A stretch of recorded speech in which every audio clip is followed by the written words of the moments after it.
So now we will come back after a 5-minute break, and we will discuss about the generalized treatment plan of anxiety disorders. Welcome back everyone. So last segment is generalized treatment plan of anxiety. Treatment plan में सबसे पहले हम client से emotional symptom, cognitive symptom और physiological symptom पूछेंगे कि उसके emotional symptom either he what are the emotional symptoms. For example, if he is feeling angry, he will tell I feel angry on this thing, I feel angry on this behaviour, I feel angry on that person. Irritability is the big symptom of these kind of issues. And cognitive symptoms उसके पूछेंगे, फिर उसकी concentration, focus, memory, working time, working उसकी nervousness, उसकी ये सारा कुछ कैसा जा रहा है. और उसके फिर फिजियोलॉजिकल सिम्टम्स पूछेंगे कि either he is how much tiredness he is feeling, how much restlessness he is feeling, how much does he skip the meals. उसके इस तरह के सिम्टम्स पूछेंगे. फिर इन सिम्टम्स को क्लियर करने के लिए हम क्या करेंगे, उससे हम प्री एंड पोस्ट रेटिंग पूछेंगे. Pre and post rating पूछ, we will write down some symptoms and ask him to 1 to 10 एक स्केल बनेगा, उसमें से हम उसके स्केल में से उसे पॉइंट आउट करवाएंगे कि where does he stand in this emotion, in this physical symptom, in the expression of his problem. तो वो उसको रेटिंग करेगा. ये स्टेप 1 हमारा होगा, यानी हम व्हाट, व्हेन, हाउ, इन इस तरह के फिनोमिना को देखेंगे. तो उसको हम फिर उसके बाद हम उसकी साइको एजुकेशन करवाएंगे. साइको एजुकेशन में हम उसको एजुकेट करेंगे कि these are the symptoms of this problem. हम उसका मेंटल स्टेटस एग्जामिनेशन लेंगे पूरा, जिसमें हम उसको बताएंगे कि ये this is the symptom, this is because of this. उसको पूरे अच्छी तरह से हम एजुकेट करेंगे about the problem. Medical doctor के पास भी जाते हैं तो we are being educated from the medical doctor कि हमें ये अर्ली क्लिनिकल साइकोलॉजिस्ट भी उसको क्लाइंट को अपने जो उसका एंजाइटी डिसऑर्डर है, for example he have social anxiety disorder, so social anxiety disorder के बारे में उसको हम डिटेल डिस्क्रिप्शन देंगे और उसकी पूरी ईस्ट एंड वेस्ट उसको समझाएंगे. जब हम साइको एजुकेशन कर लेंगे अबाउट द प्रॉब्लम, तो अवेकनिंग इनसाइट उसकी इनसाइट जागेगी, उसको समझ आएगी कि नाउ व्हाट. जब उसको समझ आएगी तो we will plan a treatment plan with him, जिसमें हम डिफरेंट एक्टिविटीज़ रखेंगे, डिफरेंट थेरेपीज़ रखेंगे एंड डिफरेंट होमवर्क्स उसको देंगे, डिफरेंट पॉइंट्स जिस पे वो वर्कआउट करेगा वो उसके साथ बनाएंगे, मिल के बैठ के उसको अवेयरनेस देंगे, खुद की लर्निंग करेंगे. So this is the we will start treatment plan in the fourth step. अब treatment plan में सबसे पहले हम उससे उसके list of the problems करवाएंगे. एक दफ़ा हम उससे pre and post pre okay. So जब ये 4 स्टेप्स हो जाएंगे, जब हम उसको अवेकनिंग इनसाइट साइको एजुकेशन उसका एमएससी ले लेंगे, उसको साइको एजुकेट कर लेंगे और उससे प्री रेटिंग करवा लेंगे, उसके सिम्टम्स जान लेंगे, तो नेक्स्ट हम उसका ट्रीटमेंट प्लान बनाएंगे. ट्रीटमेंट प्लान में हम उसके सबसे पहले उसके जो न्यू इश्यूज़ क्रिएट हो रहे हैं और उसके जो प्री रेटिंग, उसको बहुत सारे सिम्टम जब हम जान लेते हैं तो वो ख़त्म हो जाते हैं, या हम जान लेते हैं तो हमें समझ आनी शुरू हो जाती है कि उस पर हमने करना क्या है. फिर हम साइकोलॉजिस्ट के साथ उस पर बैठ के काम करते हैं.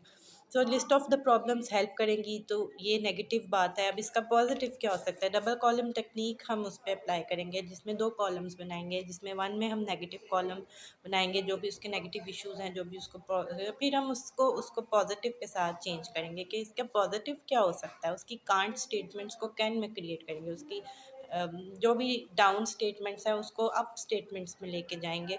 इस तरह की उसको ट्रस्ट, उसमें उसको कुछ exercises, walk, deep breathing, less caffeine, उसको कुछ होमवर्क देंगे कि ये आपकी डाइट प्लान ये होना चाहिए और आपका फ़िज़िकल एक्सरसाइज टाइम ये होना चाहिए.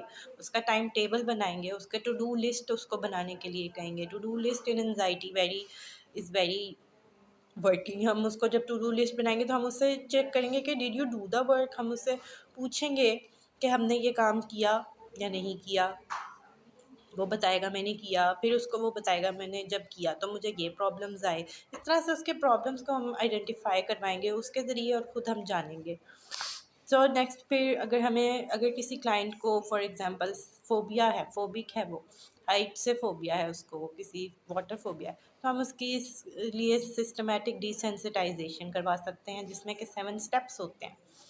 सिस्टमेटिक डिसेंसिटाइजेशन के 7 स्टेप्स होते हैं. हम इमेजिनेशन करवाते हैं, हम उसको स्टेप वाइज उसके पास को किसी क्लोज जगह का फ़ियर है, तो सबसे पहले हम उससे क्लोज जगह के बारे में बातचीत करेंगे। स्टेप 1 हो जाएगा। स्टेप 2 में फिर हम उसको उस क्लोज जगहों की हो सकता है तस्वीरें दिखाएँगे, तो हम उसका रिएक्शन चेक करेंगे, what is he reacting on it. Step 3 में हम उसको जाते-जाते कहीं दूर में दूर कहीं कोई चीज़ दिखाएँगे कि देखो वो देखो वो भी है, इससे तुम्हें डर लगता है ना, इस तरह से हम उसकी थोड़ी-सी सिस्टमैटिक डिसेंसिटाइज़ेशन कराएँगे, उसको सेंसिटाइज़ कराएँगे। एक सिस्टमैटिकली उसका प्रोसीजर अप्लाई करेंगे उस पे, जिससे उसका फ़ियर और फ़ोबिया ख़त्म करवाएँगे। फिर उसके बाद हम उसको उस चीज़ के पास लेके जाएँगे, फिर हम उससे इंट्रोडक्शन करवाएँगे उस चीज़ का, फिर हम उसका फ़ीडबैक लेंगे, फिर इस तरह हम उसको इंडल्ज करवाएँगे उस चीज़ में। तो ये सिस्टमैटिक डिसेंसिटाइज़ेशन हम उसकी करेंगे, बार-बार करेंगे अनलेस वो फ़ियर ख़त्म करना चाहता है, या फिर हम देखेंगे कि इससे उस स्पेसिफ़िक फ़ोबिया से उसकी लाइफ़ में कितना असर पड़ रहा है। इसमें उस चीज़ से ज़्यादा असर नहीं पड़ रहा, तो we will say if it is not bothering you तो let it be, don't bother about it. तो जब वो बॉदर नहीं करेगी इस बात को, तो फिर वो उस चीज़ को एलिमिनेट कर देगा, उसकी जगह focus on the other things हम उसको कहेंगे। साथ हम इसकी फ्लडिंग भी करवा सकते हैं एकदम। फॉर एग्जांपल किसी को डॉग से डर लगता है, तो हम उसके ऊपर डॉग कर देंगे, साथ हम उसके खुद खड़े हो जाएंगे कि इसने तुम्हें हार्म नहीं किया। इस तरह की कुछ टेक्निक्स हैं जो हम उस पर करेंगे। फिर कॉग्निटिव रिस्ट्रक्चरिंग करेंगे उसकी, the point where he feels anxious, उसका जो विशियस साइकिल बन चुका होता है कि एंजाइटी का, उसको ब्रेक करेंगे, उसमें न्यू चीज़ें ऐड करवाएंगे, वो अकॉर्डिंगली होंगी, according to the client symptom होंगी। तो जब हम उसकी वो रिस्ट्रक्चर कराएंगे कि उसके दिमाग में कह लें एक गलत थॉट को निकाल के एक न्यू थॉट को इंडल्ज करवाएंगे, तो वो करेक्टिंग उसके अंदर करेक्शन आएगी, करेक्शन से उसके अंदर he will feel confident. One thing is very important: walk, deep breathing, exercise, elimination of tea, elimination of cigarettes, and elimination of other kind of addictions is very important for anxiety problems. Next, decreasing caffeine is very important. Next is giving a diet plan, health plan, to do list, spending outdoor times fix करवाएंगे उसका, उसने walk में, ground में, कहाँ पे उसने time fix करवाना है। डूइंग इंडोर गेम्स, अगर आउटडोर गेम्स वो आउटडोर टाइमिंग्स उसकी फिक्स हैं, तो उसकी इंडोर टाइमिंग और फैमिली टाइमिंग भी उसकी फिक्स होनी चाहिए, जिससे उसके जो इमोशंस और उसके जो रिलेशंस हैं वो स्ट्रॉन्ग हों। और जब रिलेशन स्ट्रॉन्ग होंगे तो he will have a support system, he will have a control on his mind and he will have a happy time. Happiness को इंक्रीज़ करना, हमारे हैप्पी हार्मोन्स को इंक्रीज़ करना बहुत ज़रूरी है एंजाइटी के लोगों में। उसको एक बात रियलाइज़ कराएंगे, just don't do what you don't want to do. This is the simple formula of life. Just don't do. If it is hurting you, it is pinching you, it is problematic for you, do something else and leave the thing. Do something else and leave that thing that is problematic. So एक environment create होगा उसके, family therapy भी इसमें आ सकती है। उसके family members के साथ हम बातचीत करेंगे कि this is problematic for him, so help him. इस तरह की बातचीत से बहुत से लोगों में बहुत सा फ़र्क आता भी है, जो चाहें कि we want a betterment in life. मिलजुल के चलने वाले लोग इस बात को ज़रूर फोकस करते हैं और इस पे ज़रूर अमल करते हैं। Spending time with loved ones जब वो करेगा तो उसमें सुकून, एक पीस आएगा। पीस से एंजाइटी बहुत डाउन होती है। और इसके अलावा there are lot many other therapies which can be applied on anxiety problems. Till now, this was the brief introduction, and according to DSM-5, लंबी बातचीत इस पे थी हमने की।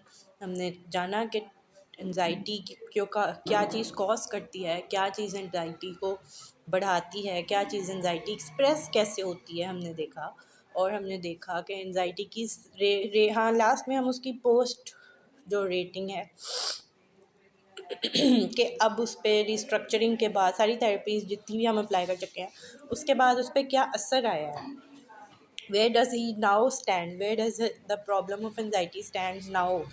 जब सेशन हो गया तो फिर किधर स्टैंड करता है वो, बेटरमेंट आई या नहीं आई, ताकि हम उसको और अच्छा गाइड कर सकें। This was a session of complete anxiety disorder. को हमने जनरल डिस्कशन में आज समझा और पढ़ा और जाना, और उसका ट्रीटमेंट प्लान हमने बनाया।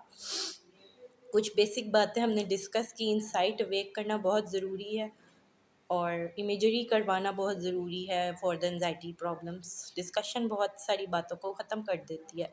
सो discussion is very important. Talking politely with the people. अगर एक एक बंदा ये सोच ले कि ही शुड बी पोलाइट, तो there would